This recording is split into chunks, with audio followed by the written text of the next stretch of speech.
చేసేవారి మీద చాలా కఠినంగా వ్యవహరిస్తున్నాం. డిఫరెంట్ కేసెస్ పెట్టడం జరిగింది, వాళ్ళు అరెస్ట్ చేయడం జరిగింది.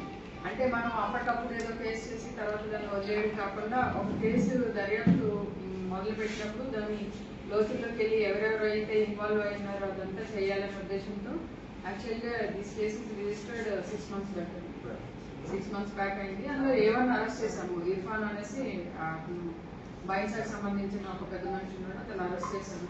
అందులో ఈ షేక్ అజమ్ అనే అతను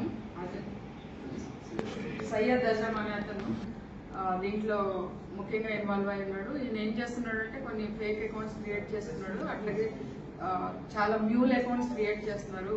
మ్యూల్ అకౌంట్స్ అంటే ఏంటంటే వీళ్ళు డబ్బులు వేసుకోవడానికి డ్రా చేయడానికి వాళ్ళ అకౌంట్స్ వాడతారనమాట. కొంతమందికి పూర్ పీపుల్ని ఐడెంటిఫై చేసి నీకు నెలకు ఎంతో కొంత ఇస్తాను, నీ అకౌంట్ నేను వాడుకుంటాను అనేసి అవన్నీ కూడా వాళ్ళు ఆధార్ కార్డ్స్ అవన్నీ అక్కడ పెట్టడం జరిగింది.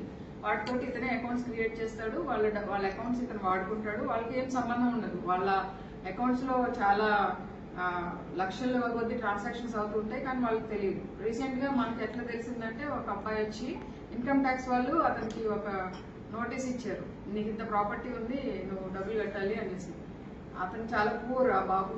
అయితే అతను వచ్చి మాకు కంప్లైంట్ ఇవ్వడం జరిగింది. అసలు నాకు సంబంధం లేదు, ఆ ప్రాపర్టీ ఏంటో కూడా నాకు తెలియదు, నాకు ఇట్లా అయింది అనేసి తెలిసినప్పుడు మన ASP Avinash Kumar, Bhainsa ASP Avinash Kumar IPS తను ఈ బృందానికి నేతృత్వం వహించారు. దీనికి మొత్తం టోటల్ డీటెయిల్గా ఎంక్వైరీ చేస్తే తెలిసింది ఏంటంటే అలాంటి వాళ్ళు చాలా మంది ఉన్నారు.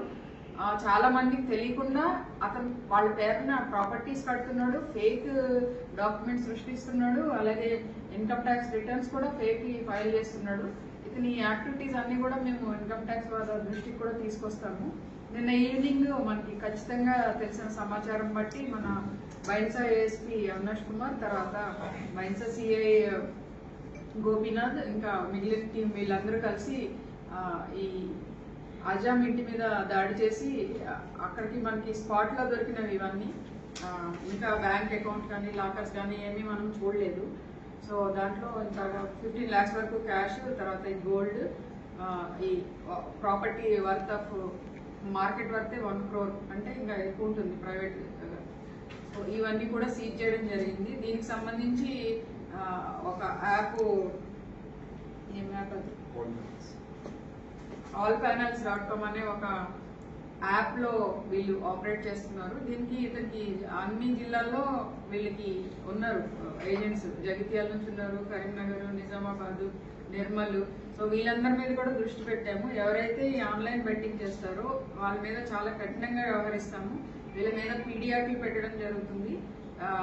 మళ్ళా చాలా సివియర్ కేసెస్ పెడతాము, చాలా సివియర్ యాక్షన్ ఉంటుంది. సో ప్రతి ఒక్కరు కూడా ఈ బెట్టింగ్ జోలికి వెళ్లకుండా ఉండాలని నేను కోరుకుంటున్నాను. దీనివల్ల చాలా మంది జీవితాలు నాశనం అవుతున్నాయి, చాలా మంది అప్పుల పాలయ్యి ఆత్మహత్యలు చేసుకుంటా ఉన్నారు.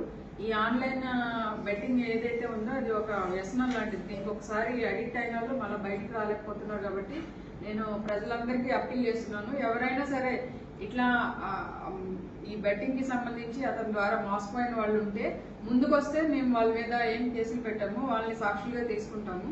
ముందుకు వచ్చి ప్రతి ఒక్కరు కంప్లైంట్ చేయాలని కోరుకుంటున్నాను. అలా వచ్చి కంప్లైంట్ చేసిన కంప్లైంట్స్ ఒక 4-5 ఉన్నారు మన దగ్గర. వాళ్ళు ఇచ్చిన ఇన్ఫర్మేషన్ తోటే మనం ఈరోజు ఇంత పెద్దగా ఈ కేసు డిటెక్ట్ చేయడం జరిగింది. ఈ కేసు చాలా చక్కగా డిటెక్ట్ చేసిన ఏఎస్పీ బైన్సా అవినాష్ కుమార్ని నేను స్పెషల్గా కంగ్రాచులేట్ చేస్తున్నాను. అండ్ CI గోపి, ఇతర అధికారులు ఎవరైతే పోలీస్ ఆఫీసర్స్ ఇన్వాల్వ్ అయినారో వాళ్ళందరినీ కూడా నేను అప్రిషియేట్ చేస్తున్నాను. Thank you.